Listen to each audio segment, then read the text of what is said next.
Hi, my name is David Bergvinson, and for the November 17th, 2021 edition of the World Weather Watcher, we're going to be looking at weather extremes in South America, in Africa, and also having a look at what the scientists are saying coming out of COP26, extremes associated with climate change.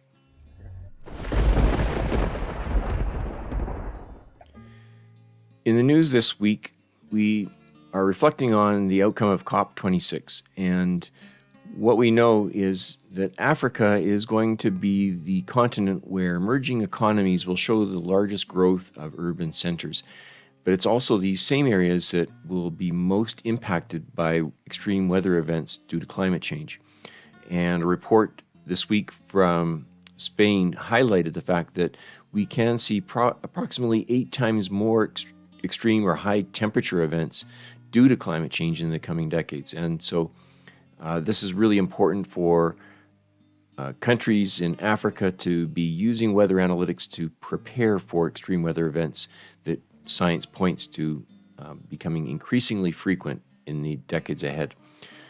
And even this week, as we looked at the atmospheric river for the west coast of British Columbia, Canada, where we saw roads being completely washed out, including one of the key highway corridors, the Coquihalla Highway, that provides the access from the ports to the rest of Canada, being washed out by extreme rainfall events. So this is our new normal, and we need the analytical tools to help us adapt to the new normal of extreme weather events.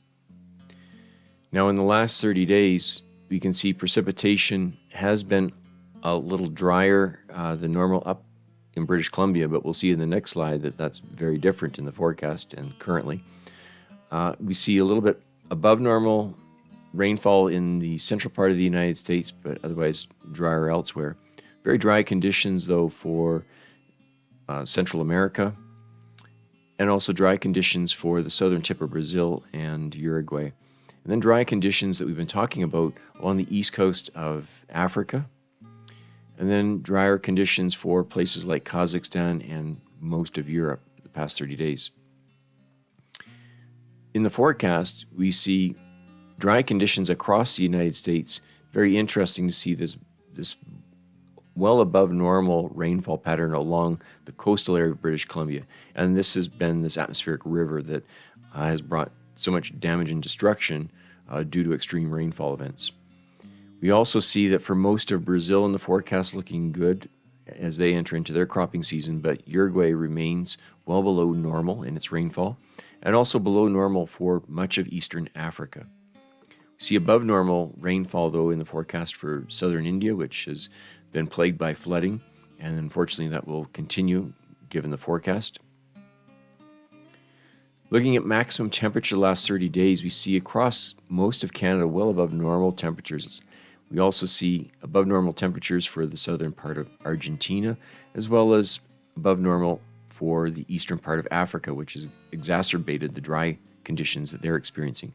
What's really concerning is across Russia, well above normal conditions, and it's going to be the northern latitudes that are going to see the most dramatic shifts in temperature due to climate change. So both in the case of Canada and Russia, something to be watching for. And this is going to have a big impact on the shift of crop production systems as a result. For the next 15 days, we see above normal temperatures for the western part of the United States and below normal temperatures for the eastern part of the United States, below normal temperatures for most of Brazil, and above normal temperatures for most of eastern and southern Africa, with the exception of South Africa. And then continuation above normal temperatures for the eastern part of Russia. Looking at precipitation the next 15 days, we see this dry area in the central part of the United States. We also see dry conditions for the eastern part of Africa, also the northern part of India. We see good rainfall, though, for the northern part of South America and most of Brazil. Looking at the ratio of precipitation over potential evapotranspiration, that gives us a good index for rain-fed agriculture and crops that are potentially experiencing drought, shown in red, and crops that have suitable moisture, shown in green.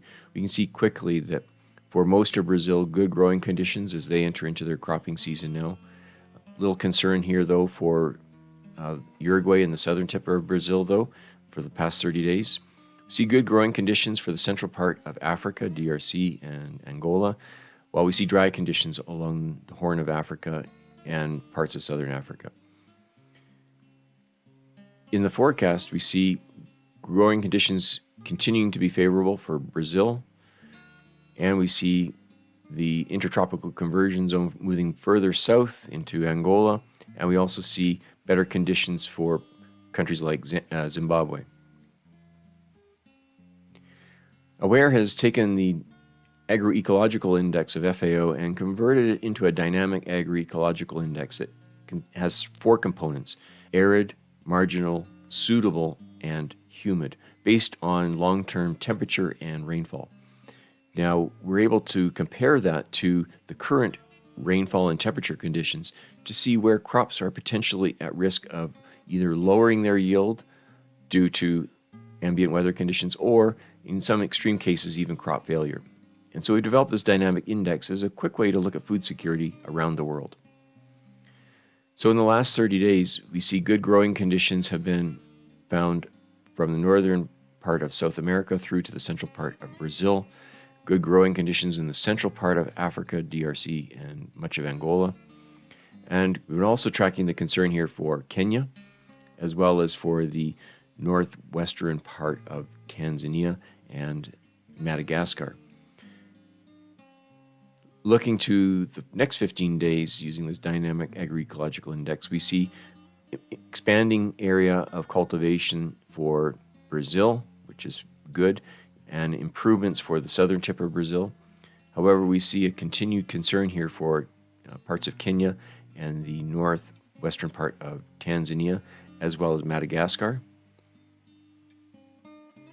When we zoom into South Africa and look at precipitation over the last 7 days on the left and in the forecast for the next 7 days on the right, we see very dry conditions here for the coastal area of Somalia, Kenya, and Tanzania. A real concern here, as well as for the northwestern part of Tanzania the last 7 days.